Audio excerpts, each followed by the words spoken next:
and they only sell Arduinos, and not even the original, but the Chinese counterparts. And all the details are the Chinese counterparts as well. Well, they ship, that's good, but they don't always work as they should have, probably. Well, I've never actually paid for an authentic Arduino. I've always gotten the Chinese ones, but but I do. There has been, like again, when I told you, I've made, hundreds of Dixie clocks. I'll give you, I see. Yeah, it's hundreds of these, and it was ironically the tubes are made in Ukraine, and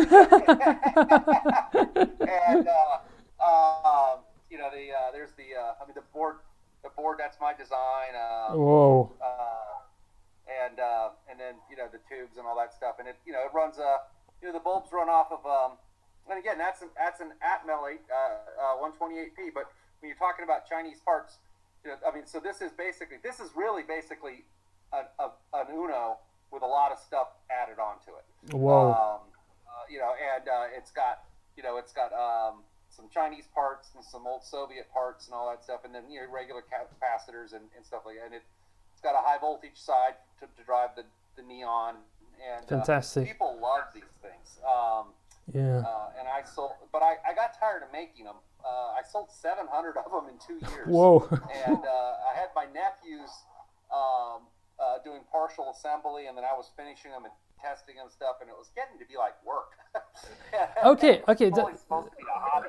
Dominic, okay, so if you have this experience of selling these things, then, well, at least just in theory, I'm just wondering, like, you're a US citizen, and you're kind of like closer to this culture than I am, definitely. So, if there is a device that looks like a calculator with an LCD display with the buttons, and with the Arduino inside. So the way how you can use this is to upload various emulators into it, like KIM-1 or for instance like TRS-80 or whatever similar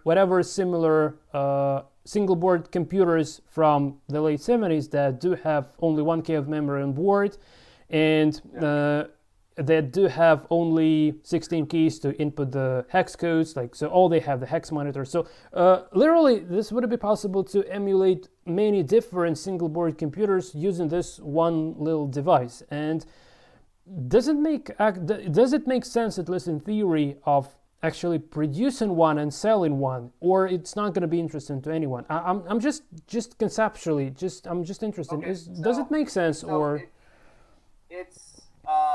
it's been done. Really? Let me show you. When I say been, okay, you're familiar with the operating system CP/M? Nope. That was Nope. Okay, so CP/M.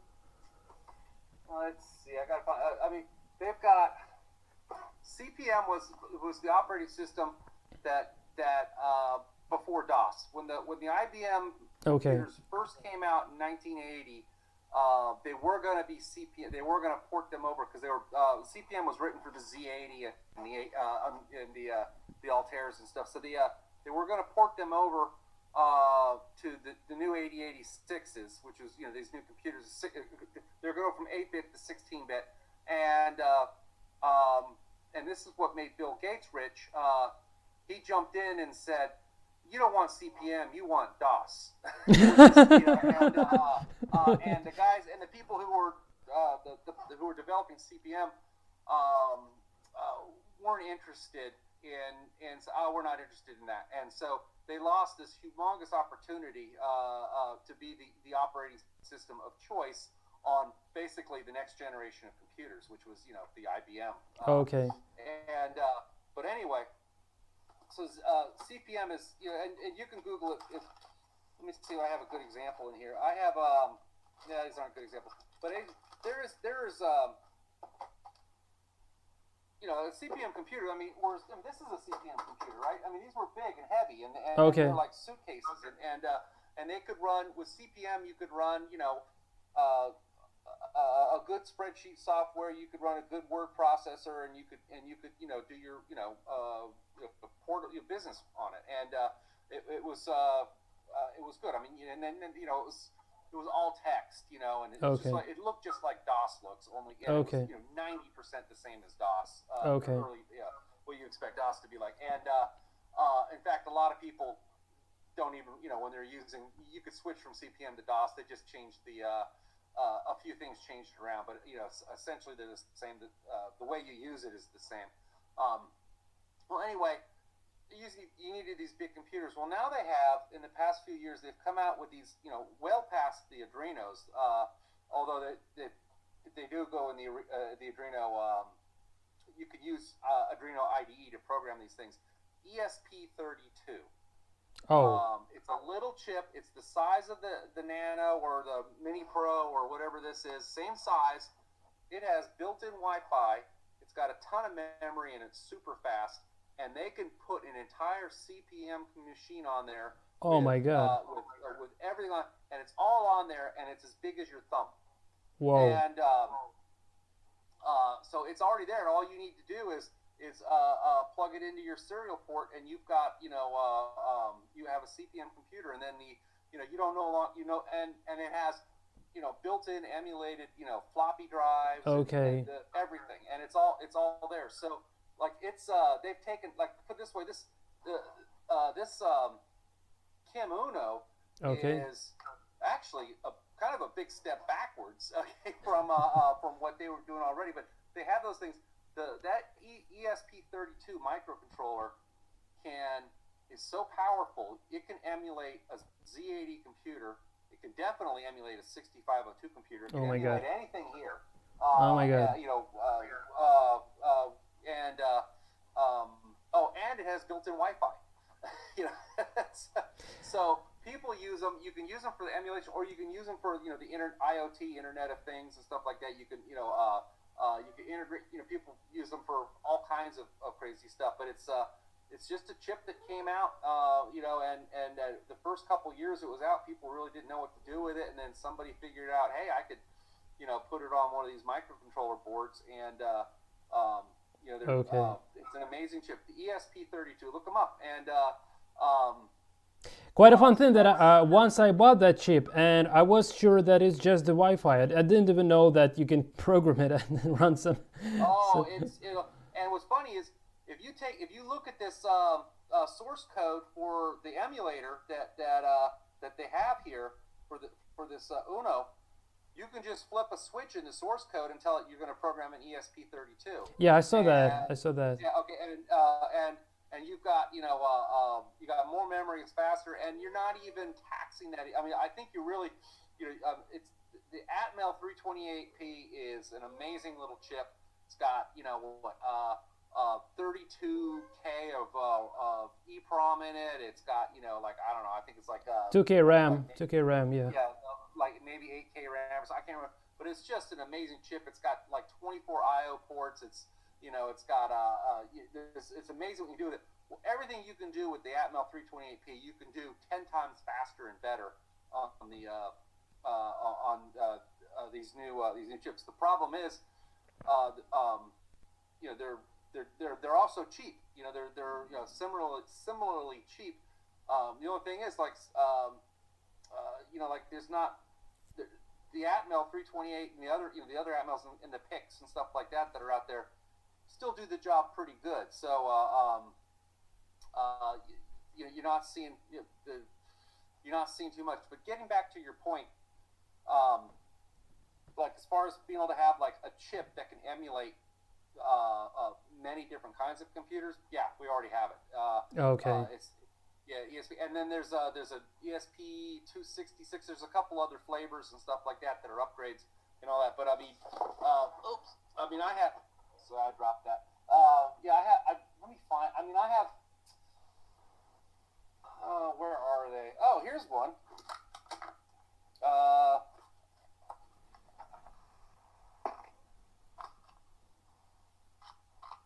Look at this is an ES. Yeah. All right. Here we go. Let me get this up to the camera. Okay. Okay. That is an ESP32. Okay. And the ESP32 is actually just this little. It's just that little shiny rectangle. Okay. Okay. The rest of this is just where it's broken out. Okay. Okay. Yeah, I see that nicely. Yeah. Yeah.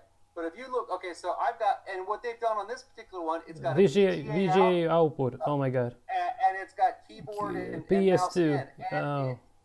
And all you got to do is give it 5 volts of power. Oh my you got god. a computer. And fantastic. And you've got, and look at this. I mean, it's tiny. Yeah. And yeah, this is you got a computer, and it's yeah, just do a little research on it. This is called the TTGO Micro34.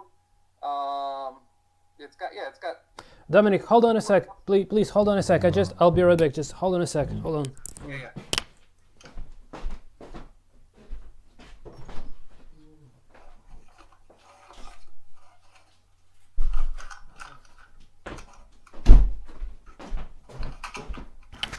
Yeah, I'm sorry. My cat was trying to get away from home. I have 5 cats. I have 5 cats. Yeah.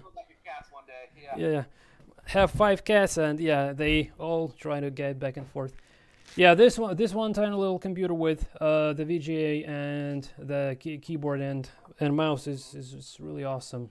Yeah, so I got your point. So all the things exist. Yeah, the problem is that all these things actually they do exist in US and they don't exist in Ukraine, and I didn't even hear about them. I never seen the advertisement even online about this. And if you didn't tell me this, I wouldn't ever actually know about this. So yeah, that's kind of. But okay, so if the KIM-Uno is a big step back, then why did you buy that? Just out of curiosity. I love the Kims, and I love the Kims, and the KIM-Uno was. I mean, the KIM-Uno was. I think it was like $20, $18 American, to get it or something like that, and I mean, there's really nothing to it. It's all, I mean, it's just the PCB. It's just PCB. It's got the buttons, the tactile buttons that are what they're worth, okay. A few pennies each, and these displays. That's it. There's no electronics to it other than, other than the microcontroller, the tiny, the Mini Pro, and so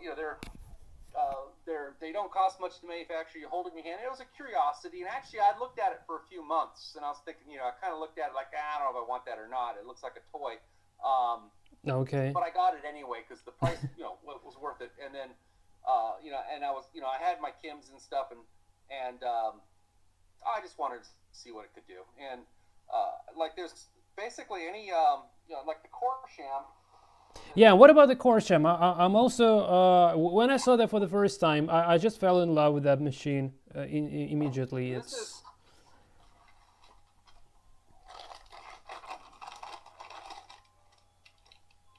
Yeah. Fantastic. Okay. Yeah, so, and it's got, it's USB, so you could just, USB serial. It's got nice keys, and it's also got 30. It's got the maxed out memory. I think 32K. Whoa, 32K of memory, really? So much? Yeah. In fact, amazing. I think what they do is they use a 128K memory chip because they're so cheap, and they just only oh my god. The last address pins they don't even use. They just ground them. Oh my god. Yeah, I see. That's a beauty. How much is this one, Dominic? How much? I had to assemble this one from. I had to. He sells them assembled, but I bought it as a kit. I prefer to buy things as a kit, and I think I paid about $200 for this, maybe $180. Something like that, but at the time I really wanted it, and the thing about it is, like, with these vintage Kims that you have and stuff, they're nice to use, but if you're gonna just be testing and doing a lot of testing, it's like it's better to use the newer equipment, especially like if you can get away with testing on the Uno, do it, because it is an emulator, and you can't break it. That's so true. You're not gonna be sad because you dropped your Uno and or the cat got it or something like that. But you would be if they did it to your Kim, because Kims sell for $1,000. Whoa. Yeah, I mean, if you wanted to buy a Kim on eBay right now, if you were lucky enough to find one, you know, they're thousand. I mean, you know, they are yeah, they're $1,000. Yeah. And, I've got another Kim coming from a guy in China called a PAL. Yeah, I saw the link. I made a research already, and yeah, it's really tempting to see. Maybe you could make an unboxing video once it arrives. I will. I'll do that, and it's only $80. And I'm looking at it, and I'm thinking like, well, you know, it doesn't have the keypad that I prefer and all that, but I mean, compared to the Corsham, it's got everything the Corsham has. Yeah, but it's just cheaper twice, even more. For a lot less, it's got it's got a 9-pin serial instead of USB. But it also has it also has like a little motherboard you could plug in and expand and stuff like that too, which I'm not so interested in because I don't really care about being able to use a tape recorder and stuff like that. That's just not I don't like using tape recorders to store data. Even I guess if that's I had to do that when I was a kid, and I lost a lot of work. Yeah, so do I. Storing data on audio tapes was never a good idea. That's so true. But that's all we had. So yeah. Dominic, maybe one last question because my wife has already woke up and she would force me now to drink coffee. So I won't be available. So maybe one last question before I go, and here is the point. So I see that really lots of people in US are actually doing what you do, like collecting old computers. So for instance, Jeff Ney, I saw he was commenting on your videos on YouTube. Jeff Ney, you know him? Yeah. Yes, I don't know him personally, but I have. Yeah, we've communicated. He was telling about you as well, and he also seems like collecting these old computers, and he also has Altair, if I'm not mistaken. Yeah, he has even some tutorials on Altair, if I'm not mistaken. Wow, should be.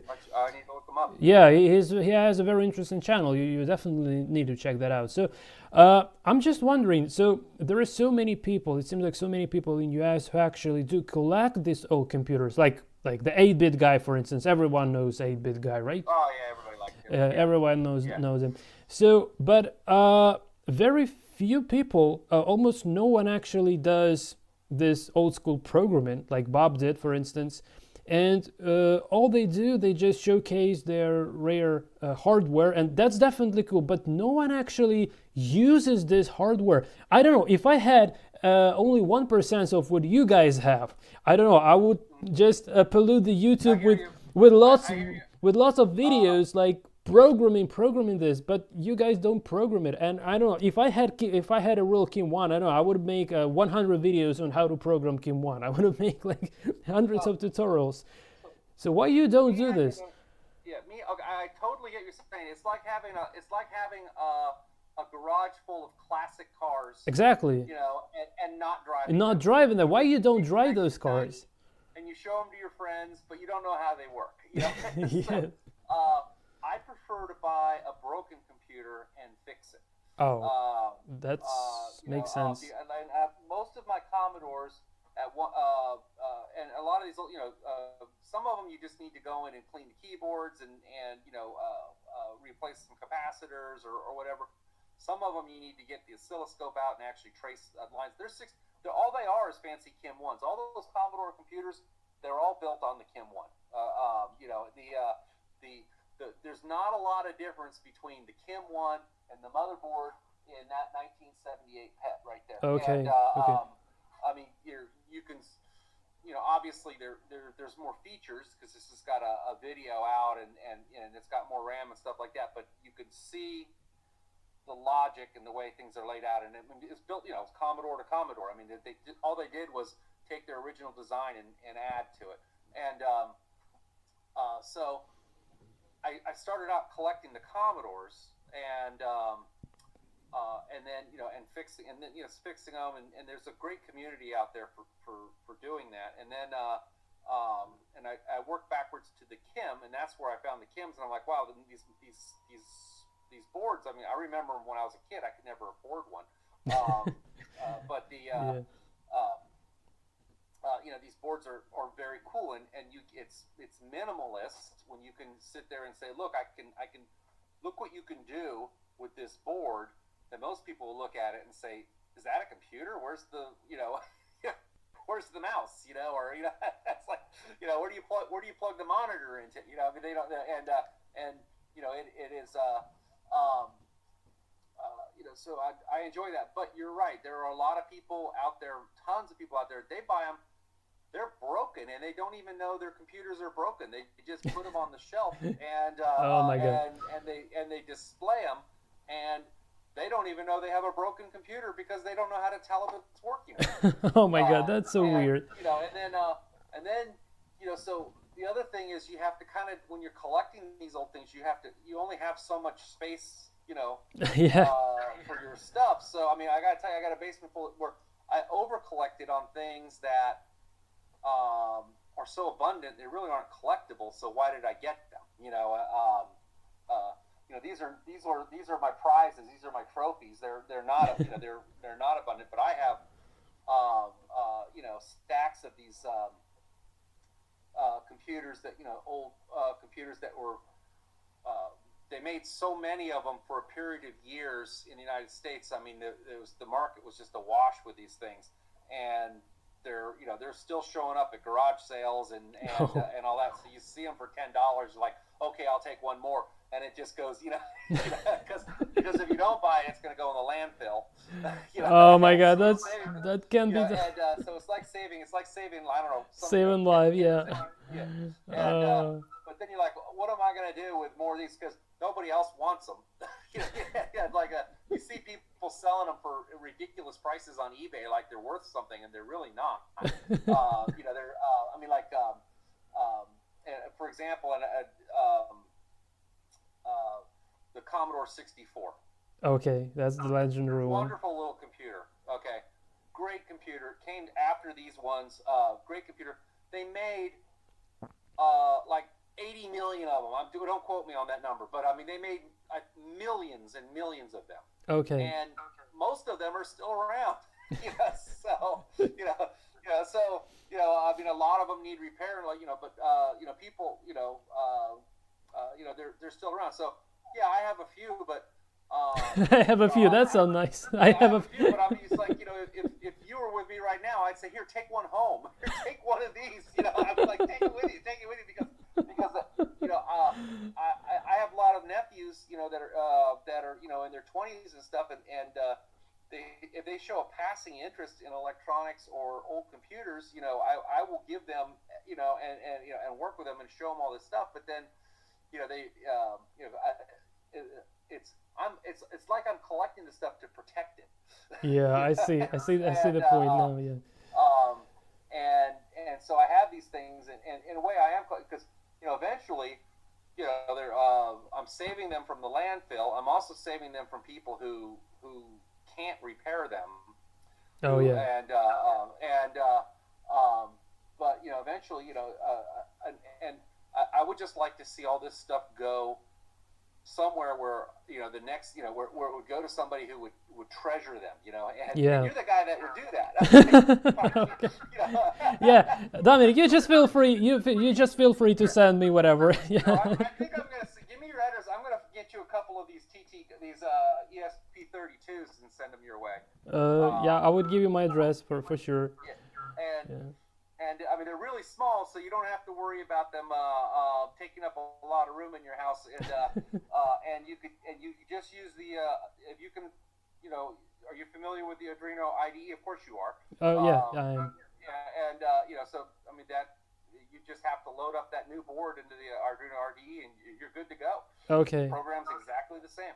Okay, that would be amazing. Yeah, that would be the great honor for me. Yeah, just having one of these little things. Yeah, that's beyond my dreams, really. So yeah, you got so many of them. Mm-hmm. Okay. But yeah, I mean, I have. Again, there's what I mentioned, this Commodore 64, but at the same time the 64 was out, there was Texas Instrument made one, Atari made computers, Radio Shack made tons of computers that were, and they're just these 8-bit computers, and they were all of them were good. Mm-hmm. And it was just it was like we had the luxury of choice. It was like it's like going to a restaurant and having, or going to an ice cream store and seeing all these different flavors, and you can only pick one. But I mean, so every in the the it was and then what happened? The IBM PC came out, and everything just standardized on one thing, and it kind of got boring after that, So, yeah, IBM PC is really boring. Yeah, I was kind of wondering like why they just took the market entirely, grabbed the market, and then just IBM PCs and nothing else. And well, maybe Apple also, but yeah, just there were so many computers on the scene, but now only Apple and IBM PC. That's pretty much all about it. Prior to the IBM, there were no standards. Yeah, that was so cool when there was no standards. There were no standards. Yeah. The closest thing you had to a standard prior to IBM was CPM, the CPM operating system. That was the the operating system of portable business computers. So like if it wasn't, that was they were great business machines. To me as a kid, they were boring because they're just a green screen with what may be more interesting than the green screen? Than the green screen. But I wanted the Atari where I could play games and stuff like that. I see. But as far as those are that was the standard. But they were all over the place. So all the formats were different. Nobody, you couldn't port. There was no portability from from one type of Radio Shack computer to another type of Radio Shack computer. There wasn't, you didn't have the portability. The software was different. The CPUs were different. And even computers with the same CPU, that all 64, the code had to be completely written and recompiled, and just the different hardware addresses, different mapping for hardware addresses. And so there was, and it was the Wild West, and then so the IBM came out and just put an end to all that, and said this is, we're the big guys. This is the standard, and from now on, this is the way all computers will be, and they went boring. But that was boring is better. There's a really interesting article in the Wall Street Journal today.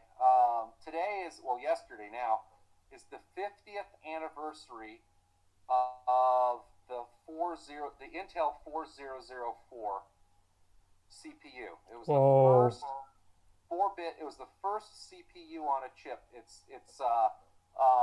was a tiny little chip. It only had about 20 pins. It was a 4-bit CPU, and that was the beginning. That was that took like what used to be like a whole room full of vacuum tubes was on this one chip, and it all started 50 years ago yesterday, November 15th, 1971.